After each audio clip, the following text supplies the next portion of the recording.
হাসি, মা হাসি, এই দেখ কে আসছে, তোর আম্মু আসছে। আরে বেআইন, আসসালামু আলাইকুম বেআইন, আসেন ভিতরে আসেন। ওয়ালাইকুম আসসালাম বিয়াই। আসেন।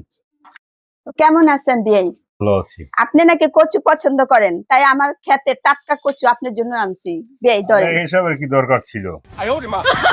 কি ব্যাপার বেআইন, হঠাৎ কাউকে কিছু না জানাইয়া এই দুপুর বেলা আপনি এত ভরা রোদ্রে আপনি আমার বাড়িতে আসছেন? কি করব বিয়াই, আপনারা তো আমার ভালো থাকতে দিলেন না, যার কারণে এই ভরা রোদ্রের ভিতরে আমার আসতে হইল। আপনারা তো আমার মেয়ের লাইফটাই একবারে বাদ করে দিলেন।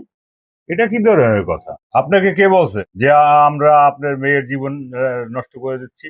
এই ফালতু কথা আপনি কার কাছে শুনছেন? মেয়ে ছেলে সুখে আছে, এইটা আপনার ভালো লাগে না? বিয়াই, সত্যি কথা কখনো চাপা থাকে না, সত্যি একদিন একদিন সামনে আসে। আপনারা আমার মেয়ের উপরে যে জুলুম অত্যাচার করতেছেন, আমাদেরকে সরল সোজা পেয়ে, আমাদেরকে দুর্বল পেয়ে, আমাদের শক্ত কেউ নাই বিধায়, এগুলো যদি আপনি বন্ধ না করেন তাহলে আমি আইনের আশ্রয় নিতে বাধ্য হব।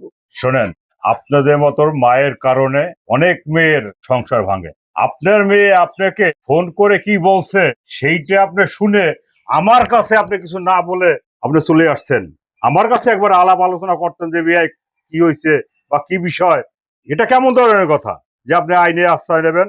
যান, আইন কি আপনার মেয়েকে ভাত খাওয়াবে না আমরা খাওয়াবো? যান, আপনি যা করার করতে পারেন, যান, এখনই আমার বাড়ি থেকে বেরিয়ে যান। বিয়াই, চোরে যদি চুরি করে কখনো চুরি স্বীকার করেন আমি যে চুরি করছি। আমি আপনার সব কথা শুনছি, আপনি আমার সাথে যে ব্যবহার করলেন, তাহলে আপনি আমার মেয়ের সাথে কেমন ব্যবহার করতে পারবেন?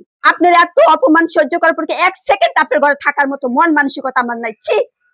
হ্যাঁ, আপনি যান, চলে যান। হ্যাঁ, যান যান, বেরিয়ে যান। আর শুনুন, আপনার কচু আপনি নিয়ে যান।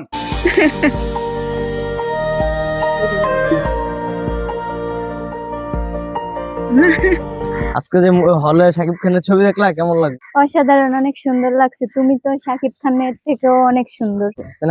আই আব্বা, আসসালামু আলাইকুম। ওয়ালাইকুম আসসালাম। শোনো, তোমার শাশুড়ি এসা আমাদের বাড়িতে চিল্লাচিল্লি করার পরে অনেক লোক জড়ো হয়েছে, আমাদের মান সম্মান নিয়ে টানতেছে। আমার মান সম্মানের ব্যাপার বাবা, তুমি এইটা একটা বিহিত করো। এখন তুমি কি করবা তুমি জানো। কি কোন আব্বা, এটা তো আমি জানি না। এই কুত্তার বাচ্চা, তুই এটা কি করছস? তুই এই বাড়ির খবর তুই তোর মার কাছে কি কস? তুই কি কস? তোর মারে ফোন দা উল্টা পাল্লা। তোর সাহস দিচ্ছে কি এই বাড়ির কথা তোর ওই বাড়ি কইতে? আমি তো জানি না যে আমার আম্মু বাসায় আসছে, আমি তো বলি না আমার আম্মুকে আসতে। আর রাস্তাঘাটে তুমি আমার গায়ে হাত তুলো, মানুষজন কি বলে? তুমি কি রাস্তার মানুষ? ওই তুই চুপ থাক, তোর আমার জ্ঞান দিতে হইব না। আর তুই বাসায় চল, বাসায় গিয়ে তোর কি করতে হবে না করতে হবে আমি ভালো করে জানি। ডাইরেক্ট তোর পার্সেল করে তোর মার কাছে বাড়ান। রোডে বাড়াবাড়ি করতে নাই, যাও বাসা যাও। ঠিক আছে আব্বা, চল আমার কাছে। হ্যাঁ ঠিক আছে, বাসায় যাও, আমি কার সাইজে